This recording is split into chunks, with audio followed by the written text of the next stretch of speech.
बिस्मिल्लाहिर्रहमानिर्रहीम। अस्सलाम वालेकुम नाज़रीन, आप देख रहे हैं प्रोग्राम सिटी एट 10। मैं हूं आपकी मेज़बान अना यूसुफ। उम्मीद है आप ठीक ठाक होंगे। मैं ठीक ठाक नहीं हूं, इसलिए आपसे माजरत, क्योंकि गला थोड़ा सा मेरा ख़राब है। तो मैं आज कोशिश करूंगी कम बोलूं और मेहमानों को ज़्यादा बोलने का जो है वो टाइम दूं। हमने कुछ बारिश के वाले से बात करनी है, क्योंकि आज सुबह नहीं बल्कि 2:30 बजे 2-2:30 बजे के करीब बारिश होना शुरू हुई और बहुत ही ज़्यादा तेज़ बारिश थी। अच्छा, एक अच्छी चीज़ है, जिस रास्ते से मैं गुजर के आई हूँ, जितनी बारिश हुई उस हिसाब से पानी कम था। पानी मौजूद था लेकिन कम था, क्योंकि बहुत ज़्यादा पानी इस तरह की बारिश के बाद हमने देखा है। तो शायद टाइम काफ़ी गुजर गया। मैं 8 बजे के करीब आई हूँ और 2 बजे से बारिश होना शुरू हुई थी। स्टिल पानी था रोड के एक साइड पर, लेकिन वो वाला पानी नहीं था कि ट्रैफिक डिस्टर्ब हो और मुश्किलात हो।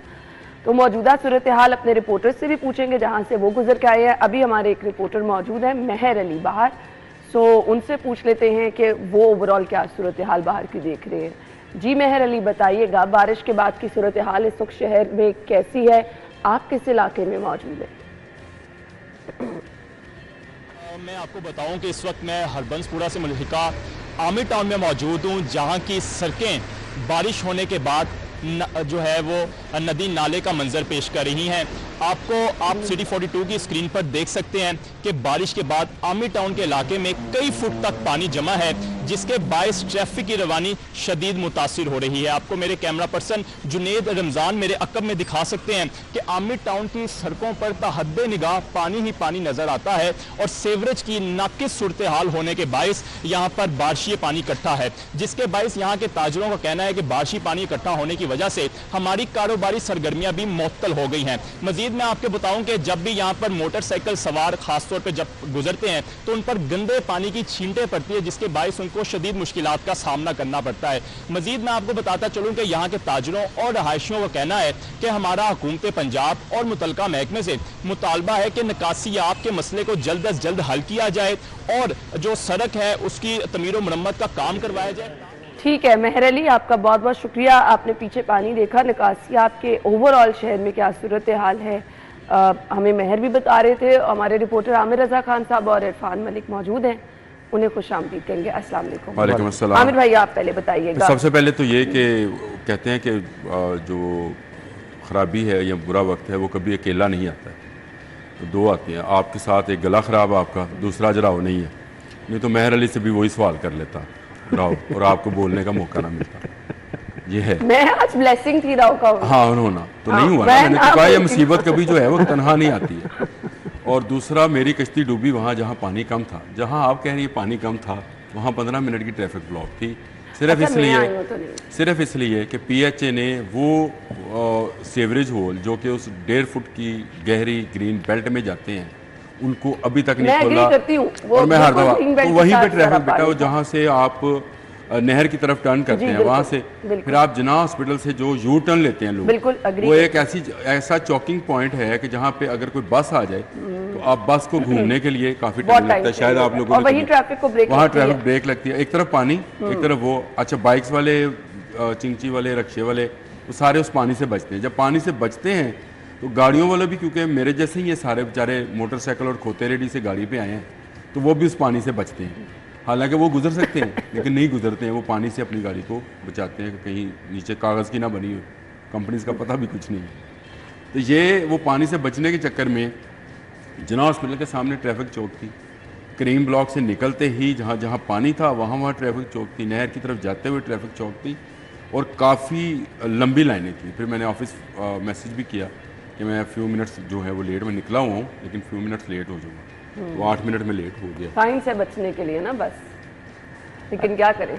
लेकिन है ना, इसके साथ साथ जैसे आप लोगों ने बात की कि PHA वहाँ पे काम नहीं कर रहा, उसके साथ साथ लाहौर में 55 के करीब ऐसे पॉइंट्स हैं जहाँ पे रोड इंजीनियरिंग के इश्यूज़ हैं। जो रोड जो है बनाई गई वो लेवल उसका जो है वो एक्यूरेट नहीं किया गया, जिसकी वजह से ये पानी के इश्यूज हैं। सबसे ज्यादा तो और ये 55 पॉइंट मैंने करतबा चौक पे जी बिल्कुल, ये 55 पॉइंट जो है ये 55 पॉइंट आइडेंटिफाई किए गए, लेकिन अनफॉर्चुनेटली कोई भी जो हुकूमत आई इसके ऊपर फोकस ना किया। और उसकी वजह से जब ये सड़कों के ऊपर पानी खड़ा होता है, आप देखते हैं कि आए रोज़ किसी ना किसी सड़क के ऊपर जो पैच वर्क जारी होता है उसकी बेसिक हादसा वजह भी ये होता भी है ना, है, गाड़ी उसकी बेसिक वजह ये भी है कि पानी जब वक्त सड़क के ऊपर खड़ा होगा तो वो सड़क डेफिनेटली ख़राब होगी। और इसको एड्रेस करने के लिए हुकाम की तरफ से जो है वो आइडेंटिफिकेशन कर दी गई, लेकिन जिन लोगों ने इसके ऊपर फैसले करने हैं उनकी तरफ से अभी तक फैसले नहीं किए गए। और आपको ये लाहौर में ऐसे 55 पॉइंट जो हैं वो नज़र आएंगे, जिसमें गार्डन टाउन एक बहुत बड़ा पॉइंट है जहाँ पे ये इश्यूज़ रहते हैं। फिरोजपुर रोड के ऊपर आप गुलाब देवी हॉस्पिटल या जो जनरल हॉस्पिटल है इसको क्रॉस करें तो आपको यहाँ पे भी इश्यूज़ नज़र आते हैं।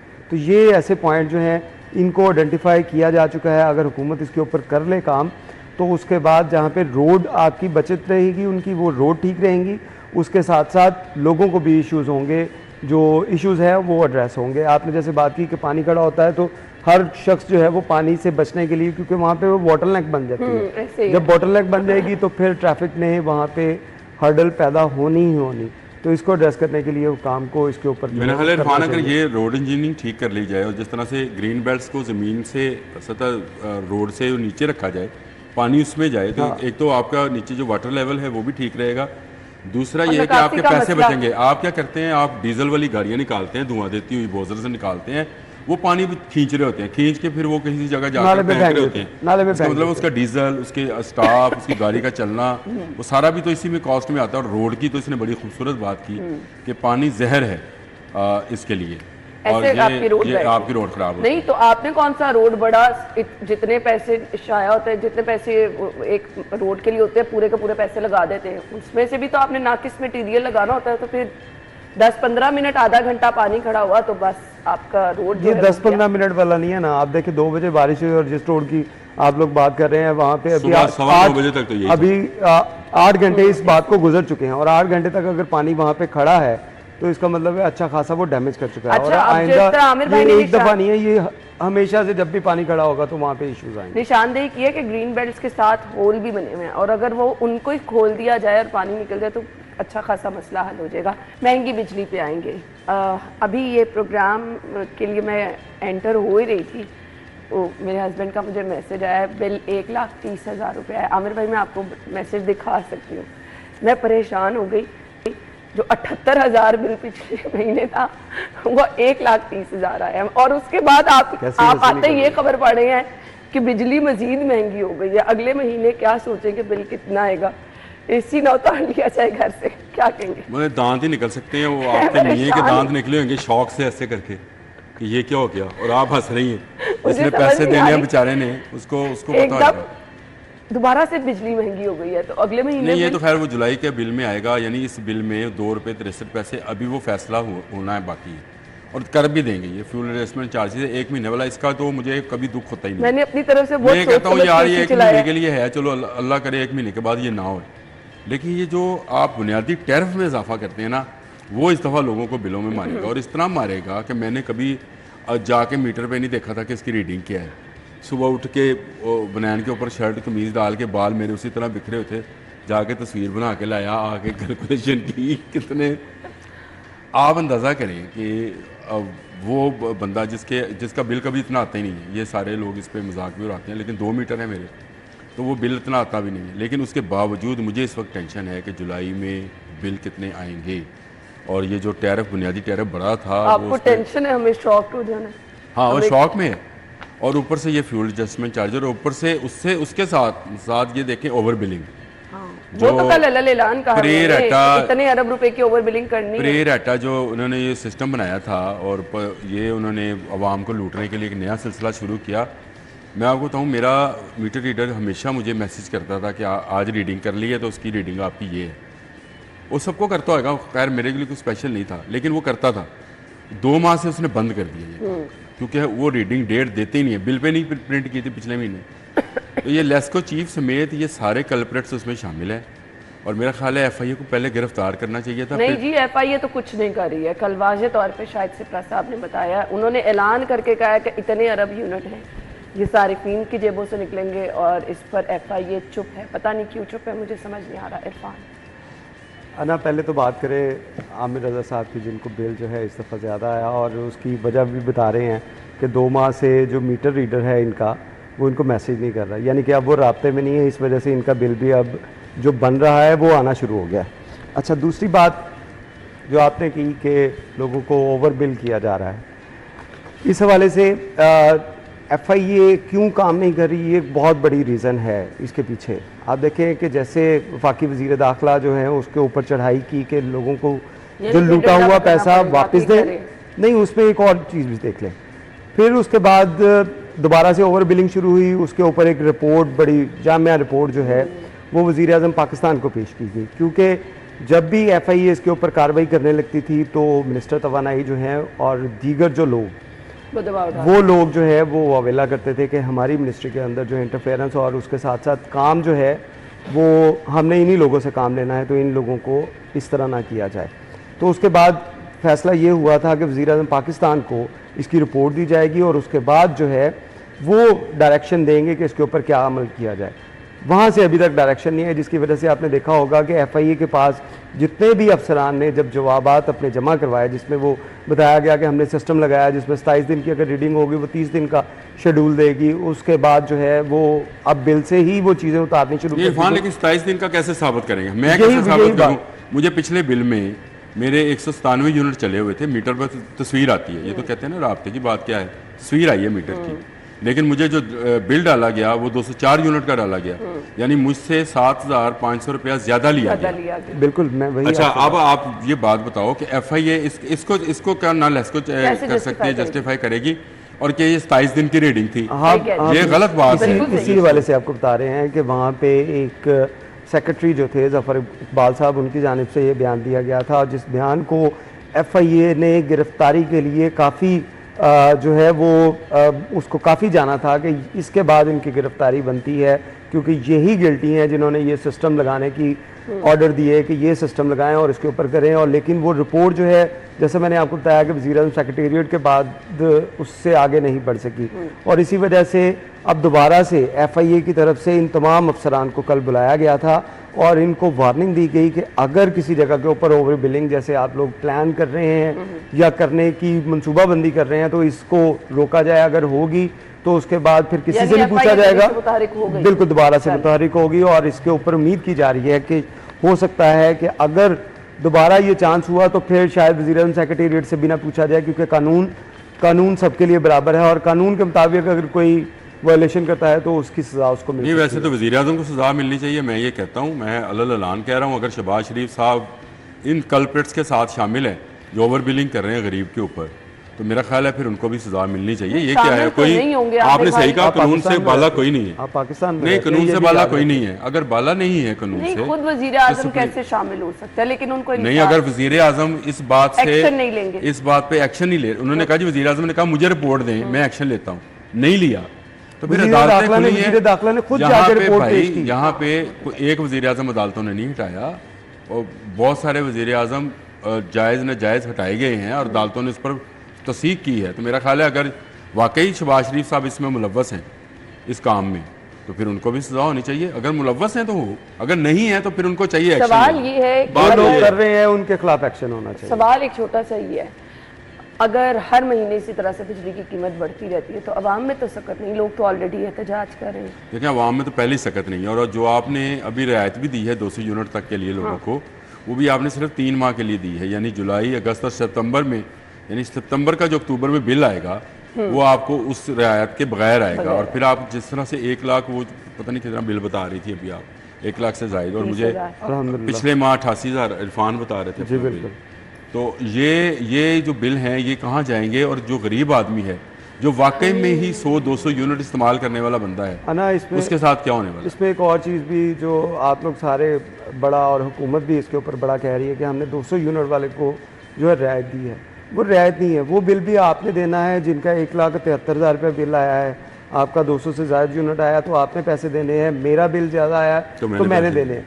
वो पैसे वज़ीर-ए-आज़म पाकिस्तान ने जिन्होंने ऐलान किया उन्होंने अपनी जेब से नहीं देने, वो हुकूमत पाकिस्तान ने देने हैं। हुकूमत पाकिस्तान ने पैसे कहाँ से लाने हैं? आपके टैक्सेस के पैसे, मेरे टैक्सेस के पैसे, ये वहाँ से उनको जो है वो रिलीफ दिया जाएगा। और वो कोई 1.5 लाख फिर बहुत दिल दुखता है ना ये देख के। कल खबर आप पढ़ रहे हैं कि शाहाना प्रोटोकॉल है अफसरान का, इतनी बिजली मिल रही है, इतना फ्यूल मिल रहा है, अभी मैं खबर पढ़ रही हूँ कि बड़े अफसरान हैं तो बड़े घर होंगे तो खर्चे भी बड़े होंगे, बिजली के बिल भी बड़े होंगे, लेकिन वो उन्होंने खुद अदा नहीं करने। बात करेंगे इस पे, ब्रेक लेते हैं, ब्रेक के बाद आपको ज्वाइन करेंगे, स्टे विद अस।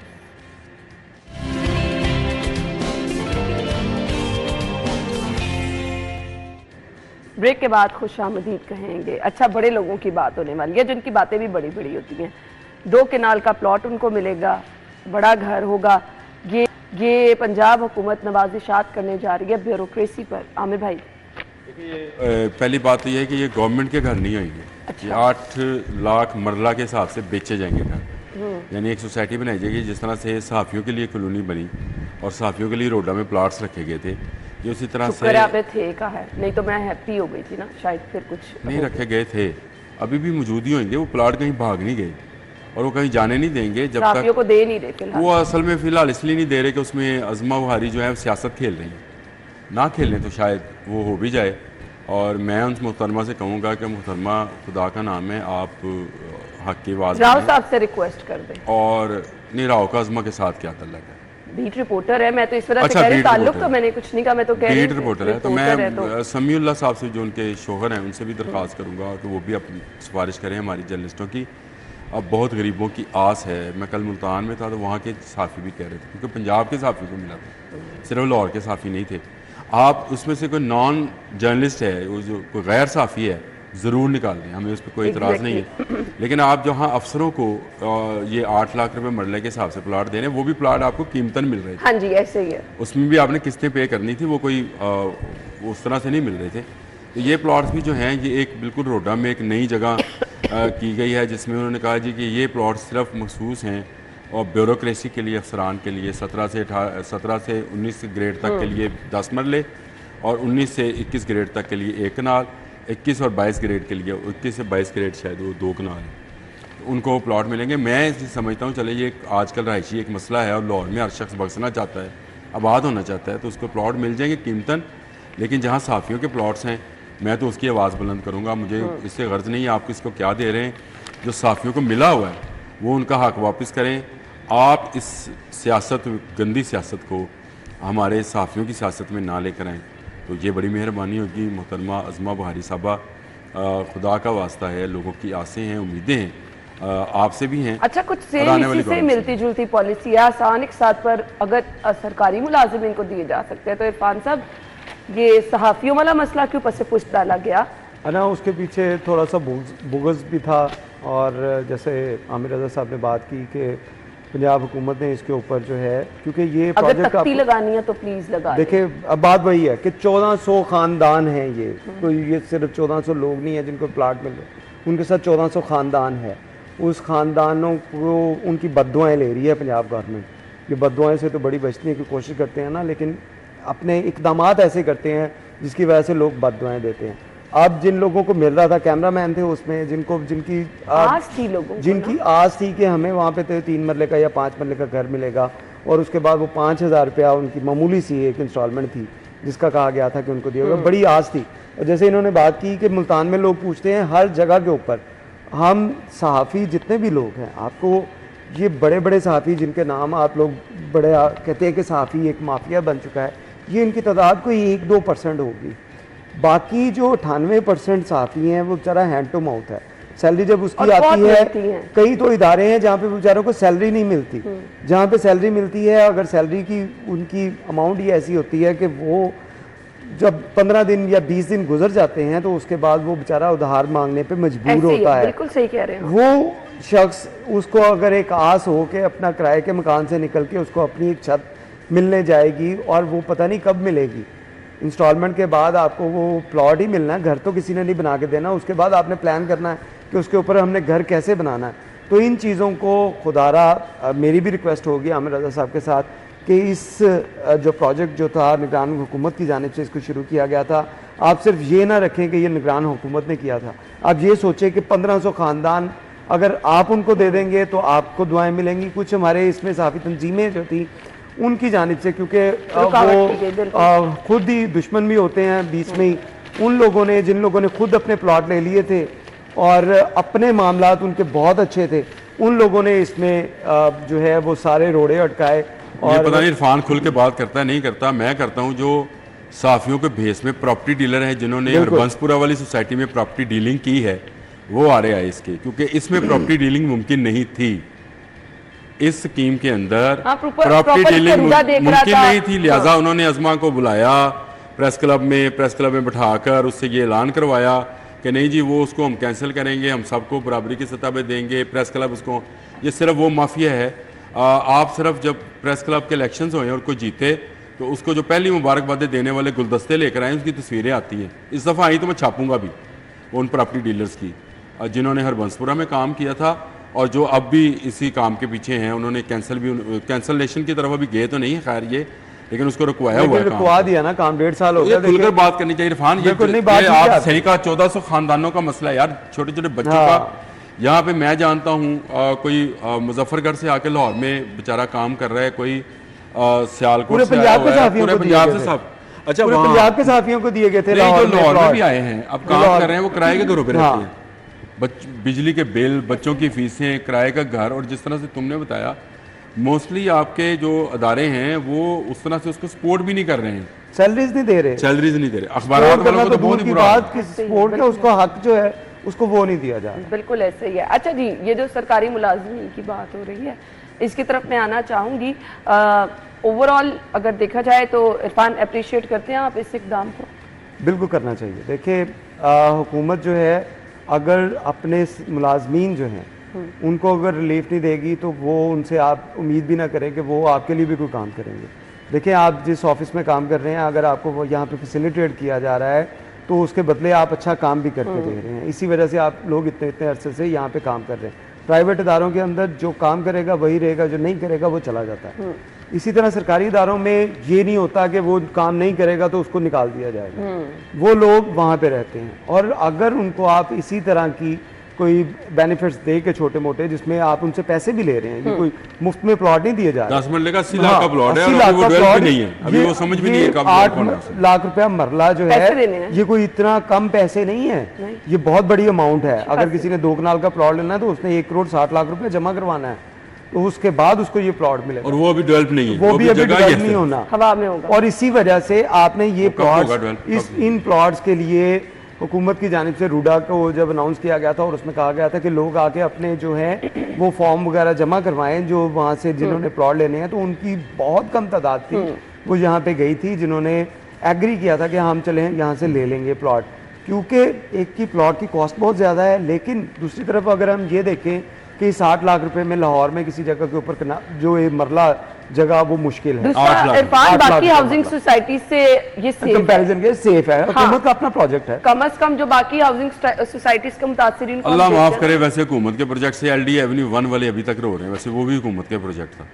मुझे समझ नहीं आती अब उन बेचारों का क्या कसूर था, और वो पिछले 25 साल से दर बदर हैं। अगर आपको LD एवेन्यू 1 के सारे केस का पता है अभी तक पोजेशन नहीं मिल सके लोगों को। लेकिन इसका मसला काफी हद तक मुझे लगता है कि अल्लाह करे सहाफियों वाला मसला भी हल हो जाए। जी हम ब्रेक की तरफ जाएंगे, ब्रेक के बाद आते हैं स्टे विद अस।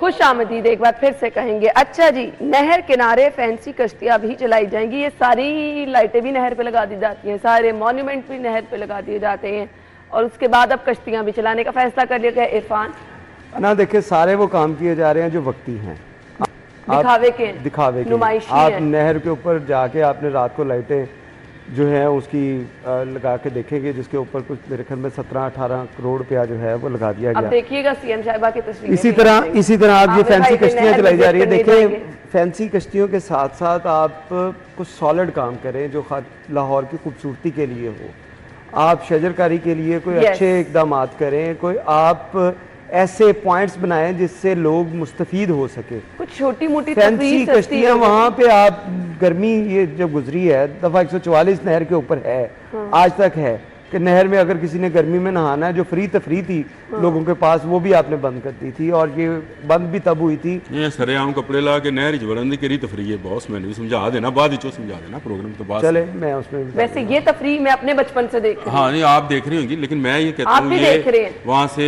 मर्दो खवातीन बच्चे बच्चियाँ गुजरती हैं और कपड़े उतार के वो जहाँ जो कुछ वहाँ पे वो छलांगे लगाते हैं, ये अगर तफरी है तो इसको देखें। अल्लाह ही हाफ़िज़। चलिए बताएं, आप बात लाहौरियों ने करें बनाई भाई। हुई है ये नहीं, मुझे इसमें लेकिन पढ़ना देखें, आपने अगर हर चीज में नेगेटिविटी ढूंढनी नहीं, है, इसमें नेगेटिविटी नहीं है। नहीं आप नेगेटिविटी ढूंढ रहे हैं ना। आपको पता नहीं है। मैं आपको कह रहा हूँ कि सस्ती गरीब तफरी आदमी कहते जिसके हैं, घर लोग के गर्मी से छुटकारा, जिसके घर के अंदर Yes. वो लाइट नहीं आ रही, वो गरीब आदमी अगर हम अपने यहाँ बच्चों बिलों को का उठाकर रोना रो रहे लेकर नहर में नहाने चला गया, तो आपको इसमें भी वो बहुत चीजें अच्छी बात नजर आ है रही सर, आप अगर ये ये वो तफरी लोग है हैं जो अपने बच्चों को महंगे जी, जी, स्विमिंग जी। पूल नहीं जी, खरीद जी, तो जी। ये सकते वही क्लास है ना, वही जो इस क्लास वजह से इन लोगों को प्रॉब्लम्स हैं कि नहर के अंदर नहाएंगे लोग तो जो है वो बदसूरती लगेगी। वो ठीक है, इस क्लास का अपना ही मसला है, लेकिन एक आम आदमी की अगर बात सुनी जाए तो उसके लिए ये वाकई एक सस्ती तफरीह थी। लेकिन अब वहाँ पे फैंसी कश्तियाँ चलेंगी तो उसमें मैं समझता हूँ कि ये पैसों का ज़िया करने की बजाय कोई सॉलिड काम किया जाए। जैसे हमने एक प्रोग्राम के अंदर बात की थी कि यही नहीं, शजरकारी वाली option मुझे शजरकारी बहुत के साथ अच्छी साथ आप लगी। देखें, जैसे बात हुई थी कि जनाब ये जो है रेसकोर्स पार्क, इसके अंदर जो है फनलैंड बनाया हाँ। जाएगा। इसके लिए आपको प्रॉपर एक जगह लेकर उसको वहाँ पे डेवलप ये पैसा वहाँ करें, utilize पार्क के लिए, उसके लिए फनलैंड के लिए इस्तेमाल करें, ना कि आप यहाँ पे फैंसी कश्तियाँ चलाएं जो कुछ दिन के बाद आपने उखाड़ के वहाँ से। पर मैं आपको कंफर्म कह दूं, ये फैंसी कश्तियां चलेंगी, Definitely लाइट्स चलेंगी। लगेंगी, Definitely सीएम साहबा चलेंगी। के बीच में तस्वीर होगी और आमिर भाई नहर विजिट करने जाएंगे ना। वो मैं इनको नहर से खूबसूरत रोज़ लगेगी गुजरता ना, हूँ। क्योंकि जब इनकी वज़ीर आला की वहाँ पे तस्वीर लगी होगी तो फिर इनको और अगर वो- वहाँ पे लोग नहाते हुए नजर आएंगे तो वो बैकग्राउंड में इनको कैसा बुरा है? लगेगा। मैंने पहले कह दिया। वो इनको बुरा लगेगा, तो इसीलिए इस मैंने वजह पहले से कह इन्होंने दिया। कहा कि नहीं अच्छा नहीं लगेगा। लेकिन ये तो तफरीह नहीं है। खैर वो ड्रामेबाजी है जो कि गवर्नमेंट्स को दिखाई जाती है। और ये वो प्लास्टिक सर्जरी है जिसकी मरियम शकीन भी हैं। ये वो प्लास्टिक सर्जरी है जिससे आप अपने बदनुमा दाग, इससे ज़्यादा बेहतर यही है, मैं मरियम साहबा को कहूँगा कि थोड़ा सा आप वासा को मज़ीद मुतहरक करें। गली गली मोहल्ले मोहल्ले कश्तियाँ चलेगी इंशाअल्लाह ताला।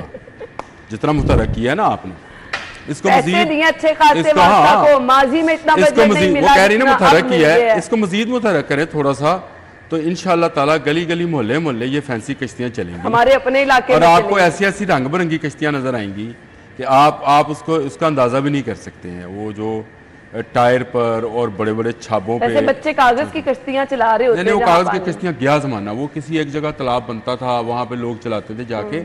अब तो गली गली मोहल्ले मोहल्ले घर डूब रहे हैं लोगों के। अभी आपने वो मेहर अली का वाला जो दिखाया है, उसके पीछे आपने जरा पानी देखा है, और ये कई दिन तक नहीं निकलना। ये कच्चा जेल रोड के साथ जितनी आबादी हैं यहाँ से पानी निकलना, नहर पे कश्तियाँ चलाएंगे, MM आलम रोड पे आप ट्राम चलाएंगे, ये ड्रामेबाजी है। आप लोगों को सहूलतें दें, देखें लोगों को सफरी सहूलत दें ना, बनाएं क्रीम ब्लॉक वाला जो प्रोजेक्ट है मोटरवे वाला, वो निगरान गवर्नमेंट का प्रोजेक्ट था इसलिए आप नहीं बना रही। कलमा चौक वाला अंडरपास, डबल अंडरपास, उसका मंसूबा सारा मुकम्मल हुआ, सब कुछ हुआ, आपने वहाँ से फट्टी तक तो उखाड़ दी उसकी। आपने क्या लोगों को सहूलत देनी है? तो क्या लोग नहर पर आकर अब मेरे मुंह से लफ्ज़ ही अजीबो गरीब निकलते हैं, ये कश्तियाँ देखना लोग जाएंगे वहाँ पे। तो मेरा ख्याल है कि इस तरह की चीज़ें जो हैं ये आप ना करें, आप लोगों को सहूलत दें, आप लोगों के लिए सहूलत के सबब बने। वो आपको नज़र आता है कि आपके वालिद साहब जो हैं वो नजम सेठी के साथ कश्ती में लेटकर वहाँ पे लंदन में सैर कर रहे थे, आपको शायद वो ख्वाब में नज़र आ रहे हैं दोनों साहबान। वो बड़ी यहाँ पे तस्वीर नहीं आई हो सकेगा जी। है ना, हाँ आई थी ना तस्वीर। बिल्कुल तस्वीर अच्छी आपको वो शायद नज़र आ रहा है कि वो जो लंदन कनाल है उसके अंदर जो कश्तियाँ चलती हैं, और उसी कश्तियों में आप रेस्टोरेंट्स भी होंगे, गंदा पानी है। यहाँ से आप ज़रा सा हरबंसपुरे की तरफ जाएँ तो सारा सेवरेज इस नहर के अंदर आता है, जिसको हम समझते हैं कि पता नहीं ये क्या है, और यहाँ पे सारा ड्रेन का पानी डाला जाता है। ये तब काम किए जाने भैंसें नहा चाहिए रही जब होती हैं। आपके शहर के बड़े मसले, ट्रैफिक के मसाइल हल हो, पब्लिक ट्रांसपोर्ट चल रही हो, भाई लोगों अगर के आपके लिए पास इतनी सस्ती तफरीह हो, सहूलतें हुए और फिर उसके आप बाद करेंगे आप सब कहें कुछ। जरार ये ट्राम हाँ। चलाने लगे हैं, ये जो सुर्खी पाउडर वाले काम है ना, ये तब आप कर लें तो ज्यादा बेहतर होगा। प्लास्टिक ब्रेक का सर्जरी। कहा जा रहा है, ब्रेक ले लेते हैं, ब्रेक के बाद वापस आएंगे तो अगली खबर डिस्कस करेंगे। Welcome back once again. अभी आपको मनाजिर दिखा देते हैं सब्जाजार लियाकत चौक की, वो रोड जो कि आई डोंट नो क्या कहना चाहिए, खस्ता हाली का शिकार है, उसको खस्ता हाल बनाया गया है, तामीर मुरम्मत की मुंतज़िर है। वहाँ पाइप डाले जाने थे जो डाल दिए गए, उसके बाद रोड को कोई कंप्लीट करने के लिए नहीं आ रहा। अब बारिशें हो रही हैं, और इसके साथ साथ आप देख सकते हैं वो नाले का पानी बाहर निकल आता है, कूड़ा जो है वो बेतहाशा है। लोगों को इतनी मुश्किल है, वहाँ राहगीरों को इतनी मुश्किल है, जिन लोगों के कारोबार वहाँ पर हैं, बहुत सारे खानों के पॉइंट्स हैं वहाँ पर, फार्मेसीज हैं, मतलब सब लोगों का काम तबाह होकर रह गया है। ट्रैफिक जैम रहना यहाँ पर मामूल बन गया है। आमिर भाई, ये सामने स्क्रीन पर सारे मनाजिर देख लें और देखें लोगों को। मैं स्क्रीन पे क्यों देखूं, मैं रोज़ देखता हूँ। आप मुझे कह रही स्क्रीन पे देखें तो क्या मैं लियाकत चौक के पास नहीं रहता? मुझे आना जाना हो अगर मुल्तान रोड की तरफ तो मैं लियाकत चौक वाला रास्ता लेता हूँ, तो मुझे तो रोज़ाना नज़र आती है। और मैं तो हैरान हूँ वहाँ के लोगों पे कि वो क्यों प्रोटेस्ट भी नहीं करते हैं। मुझे अच्छा, वो ये भी हैरान किया है। जमात इस्लामी वाले बेचारे वो आज जा रहे हैं वहाँ पे, कभी उनको याद रह जाता है, वो एक धरना देने जा रहे हैं जिसपे दफ़ा 144 लग गई है, उनको छोड़ दें। लेकिन वहाँ के रहायशियों को कितना मसला है, वहाँ पे जो कमर्शियल बैंक हैं, स्कूल्स हैं, उनको कितना मसला होगा। और ये मरियम जो हैं ये 5वीं वज़ीर आला हैं जिसके दौर में ये मुकम्मल नहीं हुआ। इस पर बुज़दार साहब ने काम शुरू कराया था, फिर परवेज़ अलाई साहब आए, फिर हमज़ा साहब आए, फिर परवेज़ अलाई आए, फिर मोहसिन नकवी आए, और उसके बाद अब ये मरियम छठी वज़ीर आला हैं, क्योंकि हमज़ा के 2 टर्म्स थी, तो छठी वज़ीर आला हैं। और इस दौर में भी ये काम, मेरा ख्याल है ये अब इन्होंने समझ लिया कि ये हमारे बावजदाद की निशानी है वज़रा आला की। तो ये छठी पुश्त से ये जो चली आ रही है, ये रोड इसी तरह हंसता हाल है। बहुत लोग इस पर आप जितना मर्जी ववेला मचा लें, लेकिन जब तक वहाँ के लोग प्रोटेस्ट नहीं करेंगे, वहाँ के लोग बाहर रोड पे नहीं आएंगे। अब वो ये पता नहीं मुझ पे वो कौन सा एक्ट इन्होंने नया बनाया है, फीका या फीका इन अमरीका, फीका इन अमरीका, ये वो मुझ पे लगा दें। और भाई यहाँ पे प्रोटेस्ट किए बगैर कुछ सुनते भी तो नहीं लोग। अब क्या करें, लोग कहाँ चले जाएं? अदालतें आपसे मुतालबा करती हैं कि आप दरख्त लगाएं, आपने दरख्त काट दिए। कल मैं देख रहा था टेक्नोलॉजी कॉलेज वादत रोड वाले ने इश्तहार दिया हुआ है कि हम दरख्तों की नीलामी करने लगे, यानी दरख्त काटने लगे हैं। अब मुझे बताएं, वो मैंने फिर उसका वो एक्स पे जाके मैंने उसको वो ट्वीट भी किया और उस पर टैग भी किया मरियम औरंगज़ेब को भी, मरियम नवाज़ को भी, कि खुदारा ये बचाएं दरख्त, ये ऑक्सीजन दे रहे हैं हमें और आप इनको कटवा रही हैं। यह गवर्नमेंट का दायरा है। रोड्स के ऊपर अभी इरफान ने इतनी प्यारी बात की कि अगर आप देना ही चाहते हैं तो तफरीह ये दें कि लोगों को बताएं कि देसी दरख्त लगाएं। ये कोना और पता नहीं उल्टा अशोक सीधा कोनू पता नहीं जी कह रहा है, जिसमें ना परिंदा बैठता है ना ये ऑक्सीजन देते, उल्टी ऑक्सीजन खाते हैं और डिफेंस में कटवा दिए गए। ऐसे ही है। इरफान, एक कमेंट चाहिए मुझे अगली खबर की तरफ भी जाना। इस रोड के बारे में अगर आपको बताएं तो ये रोड कुछ मेरे ख्याल में सियासी तनाव का बायस भी बना हुआ है। और उसकी वजह यह है कि आपको पता है कि जब ये बज़दार दौर में शुरू हुआ था तो तब मुस्लिम लीग नून वहाँ से जो है उसका उम्मीदवार वहाँ से जीता था, और इसी बना के ऊपर वो काम जो है वो लटक गया। उसके बाद जब ये दोबारा से इलेक्शन हुए, इन तमाम हुकूमतों के बाद जब इलेक्शन हुआ तो उसमें भी पाकिस्तान तहरीक इंसाफ का वहाँ से जो उम्मीदवार है वो जीता।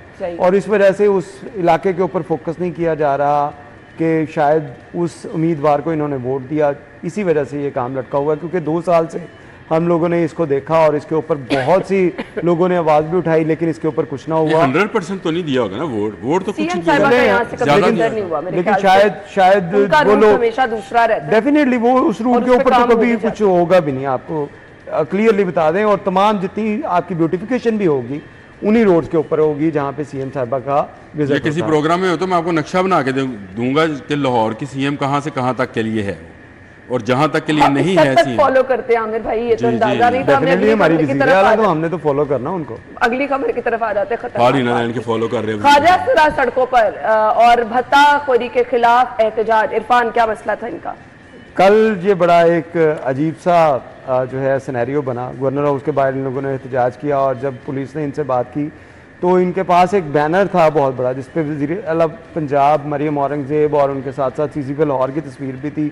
और जब इनसे पूछा गया कि इशू क्या है तो उन्होंने बताया कि उस एरिया के अंदर, जिस एरिया से ये कैंट डिवीजन से आए थे, वहाँ पे एक ख्वाजा सरा है जो इन्हीं से भत्ता लेता है। अच्छा। और वो भत्ता से तंग आकर उन लोगों ने उसको भत्ता दे देकर जो है यहाँ पे एहतजाज करना शुरू किया। और उनका ये कहना था कि हमने बहुत जगहों के ऊपर इस शख्स के खिलाफ जो है ख्वाजा सरा उनका गुरु था शायद कोई। तो मकसद क्या है? इन तस्वीर का मकसद क्या है? देखिए, इन तस्वीर का मकसद ये था कि इनसे मुतालबा कर रहे हैं कि हमें कोई हेल्प करवाएं। ये नहीं कह रहे कि वो हमें साथ रखें। वो देखें, उन्होंने डीआईजी ऑपरेशन, अच्छा, मैं वैसे ये तस्वीरें देख के ये समझा था कि ये भी इस एहतजाज में शामिल है। नहीं, आप समझ रहे होंगे इनके खिलाफ एहतजाज कर रहे हैं। नहीं, ऐसा नहीं था, इनके खिलाफ नहीं था। इनसे रिक्वेस्ट कर रहे थे कि भाई आप लोग इतने बड़े लोग हैं हमारी मदद 10 करवाएं सेकंड है। और उसके बाद इनको लेकर कुछ चले सुनवाई हुई है कि नहीं, किसी ने नोटिस लिए कि नहीं? सुना गया है इनको बस। चलें, हम दुआ गो हैं कि इनके लिए कुछ बेहतरी हो। Thank you so much. हम हेडलाइंस के बाद आएंगे।